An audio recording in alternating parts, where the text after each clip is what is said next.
ভারতের জম্মু ও কাশ্মীরে মসজিদে নামাজরত মুসল্লিদের পাশে পুলিশের পাহারা নিয়ে নতুন করে বিতর্ক শুরু হয়েছে।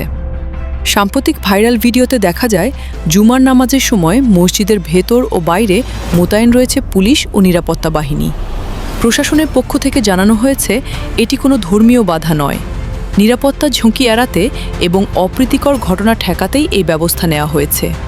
তবে স্থানীয় মুসলমানদের একটি অংশ এবং মানবাধিকার সংগঠনগুলোর অভিযোগ ভিন্ন। তাদের দাবি, ইবাদতের সময় এমন কড়াকড়ি মুসল্লিদের মধ্যে ভয়ের পরিবেশ তৈরি করছে এবং ধর্মীয় স্বাধীনতাকে প্রশ্নের মুখে ফেলছে। বিশেষজ্ঞদের মতে, কাশ্মীর দীর্ঘদিন ধরেই রাজনৈতিক ও নিরাপত্তাজনিত উত্তেজনার কেন্দ্রবিন্দু। ফলে ধর্মীয় বিষয়গুলোও সেখানে সংবেদনশীল হয়ে উঠছে।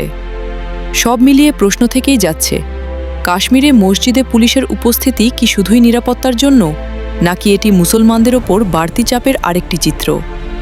আরও আপডেটের জন্য চোখ রাখুন।